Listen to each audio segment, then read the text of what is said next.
अच्छे बच्चे कैसे बैठेंगे? बेटा अभ्यास 4B का चौथा सवाल है। 98 पे घात 3। एक तो सीधा तरीका है 98 के 3 बार गुणा करने मान्यता है, लेकिन यहाँ हमें ऐसे नहीं करना है, हमें सर्वसंख्या का प्रयोग करके इसका मान निकालना है। ये पहले प्रश्न में लिखा है। तो 98 को हम क्या लिखते हैं? 100 माइनस 2। पिछले अभ्यास में देखा जोड़ करके लिख रहे थे, इसमें घटा के लिख लेते हैं। इसलिए लिखते हैं हम 100 माइनस 2 पे घात 3। तो हमने 100 माइनस 2 क्यों लिखा? क्योंकि 100 का घन निकालना बहुत आसान है। हमने कहा 3 घात है तो दो जीरो है, तो यानी कि 2 तिया 6 शून्य लग जाएंगे। तरीका बताया था हमने। और 2 का घन भी बहुत आसान है, 2 दूनी 4 दूनी 8। तो यहाँ पर हमारा a माइनस बी पे घात 3 के रूप में हो गया हमारा। तो कौन सी सर्वसंख्या का प्रयोग करेंगे? a माइनस बी पे घात 3 बराबर a cube minus b cube minus 3ab, लिखेंगे a माइनस b। उसी सर्वसंख्या का तो प्रयोग करेंगे। इस सर्वसंख्या आपको करवाएंगे, बहुत समय से याद है, मैं फिर भी लिख देता हूँ। सर्वसंख्या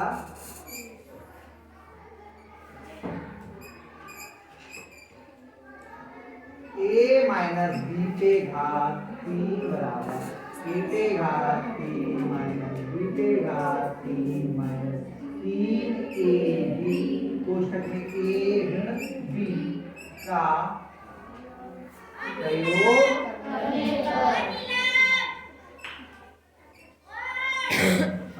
क्या हो जाएगा? इसको लिखना ना। तो इसमें a का मान कितना है? 100। a का मान कितना है? छाया तुम बेटा चुन्नी संभाल लेंगे उधर है। और b का मान कितना है? 2। तो हो गई a का मतलब 100 पे घात 3 ऋण 2 पे घात 3 ऋण 3 गुणा 100 गुणा 2 और कोष्ठक में 100 माइनस 2 ये तो होगा। a पे घात 3 ऋण b पे घात 3 ऋण 3ab कोष्ठक में a माइनस b। 100 पे घात 3 में कितने शून्य लगेंगे बताओ? 6। और 1 का घन कितना होता है? 1, यानी 1 के आगे 6 शून्य। ऋण 2 पे घात 3 का मान कितना होगा? 8 माइनस 3 दूनी 6 एकम 600 गुणा 100 में से 2 के कितना आ गया? 18। 1 के आगे 6 जीरो, इन दोनों की गुणा करो। बहुत आसान तरीका है, अंत के जीरो ऐसे लगा देते हैं, 2 जीरो ऐसे लग गए। आप रफ में भी कर सकते हो, मैं यहीं पे करके बता रहा हूं, क्योंकि आप बड़े क्लास में आ रहे हो तो चीजें सही करनी आनी चाहिए। छोटे क्लास में कहते हैं रफ में करो, रफ में आपको करना चाहिए, अच्छी बात यहाँ हो जाएगा। देखो 6 की 6 अट्ठे 48 का 8 हाथ से लगा 4, 6 ने 54 और 4 कितना हो गया? अब क्या नियम है? जोड़ घटाना रह गया केवल, तो समान चिन्ह के जोड़ते हैं और अलग अलग चिन्ह के घटते हैं। अब समान चिन्ह के कौन कौन है? 8 और ये दोनों पहले जोड़ेंगे। ये ऐसे लिखा रहेगा, एक क्या है 0 0 0 0 0 0 और चिन्ह लगेगा माइनस का, ये दोनों जोड़ लीजिए 5 8 8 और 0 0, ये तो है। इसमें 8 जोड़ दिया कितना लगेगा? 8 0 8 8 5 कितना हो गया? हाँ 58,808। अब क्या होगा? दोनों अलग अलग चिन्ह के हैं, इसमें से ये घट जाएगा।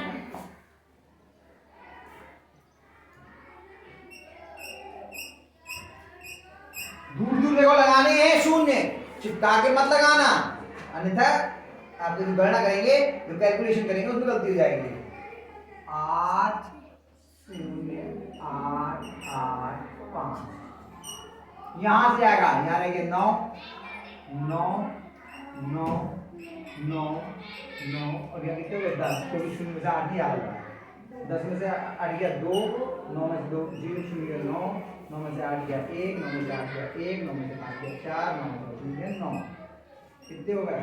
9,41,152। ठीक हुआ? ऐसे पढ़ लो, देख लीजिए यही है उत्तर। क्या बताइए? देवपति ने पहले से देख रखा था उत्तर, समझ में आ गया? ये पहला सवाल है। दूसरा अब चलो दूसरा क्या है 9.9 पे घात 3। तो इसे क्या लिखते हैं 10 माइनस दशमलव 1 10 माइनस दशमलव 1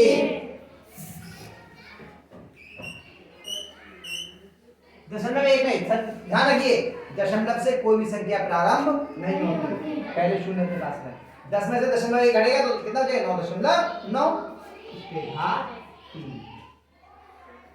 हो गया। अब इसमें a का मान कितना है 10 और b का मान 0.1। जैसे हमने इसका घन बताया था 0.1 का घन भी बहुत आसान है।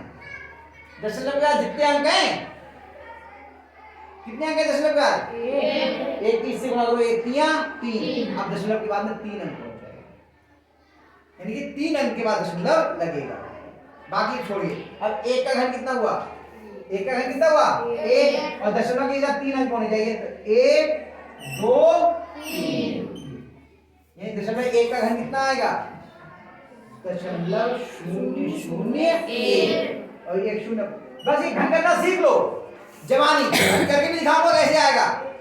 तरीका क्या है दशमलव कितने अंक हैं यहाँ पर तो जब घन करेंगे तो दशमलव कितने अंक हो जाएंगे 3। अच्छा चलिए मैं दूसरा बताता हूँ 0.02 लिखा है बताओ जब इसका हम घन करेंगे तो दशमलव के बाद कितने अंक होने चाहिए अब घन में 6 क्योंकि यहाँ दशमलव के बाद कितने अंक हैं 2 2 3 6 तो कैसे करेंगे दशमलव के बाद 6 कैसे आएंगे जो आपके अशून्य अंक है अशून्य संख्या कितनी है यहाँ पर 2 का घन करिए कितना हुआ 8 दशमलव के बाद 6 अंक बोल दिया तो 6 शून्य बढ़ा दूंगा 1 2 3 4 5 6 यहाँ हो गया यानी 0.02 का घन कितना होगा 0.000008 करने की आवश्यकता ही नहीं है जवानी निकाल लिया 0.1 का कैसे आता है मैं करके भी दिखा देता हूं 0. मैं यहाँ कर दे रहा हूँ बाद मिटा दूंगा 0.1 की 0.1 से गुणा करेंगे 1 एकम 1 1 0 0 0 0 एकम 0 0 0 0 जोड़ दीजिए 1 0 0 और दशमलव किससे क्या अंक लगेगा 1 ये 2 के बाद लगेगा तो 1 2 एक बार गुणा करें तो इतना आ गया फिर एक बार गुणा करेंगे 3 बार गुणा करेंगे ना 0.01 की 0.1 से 1 एकम 1 1 0 0 1 0 0 0 0 0 0 0 एकम 0 0 0 0 0 1 0 0 0 अब कितने के बाद दशमलव लगेगा 2 ये और 1 ये कितने के बाद लगेगा दशमलव 3 के बाद 1 2 3 देखो ये और ये बताया तो तरीका तो ये डायरेक्ट करने का तरीका भी मैंने आपको बता दिया और हल कर दिया सही है ऐसे हम इसको हल कर लेंगे जो बताना करके जैसे ये किया है ऐसे ही इसको पूरा छोड़ रहा हूं जान के इसलिए पूरा समझाया ताकि आपको करने में आसानी से समझ में आ जाए फिर भी नहीं आएगा तो मैं करवाऊंगा अभी इतना छोड़ दिया मैंने इसके आगे का आप लोग स्वयं करना सबको करना है अभी करना है घर जाने से पहले ठीक है उतार लीजिए।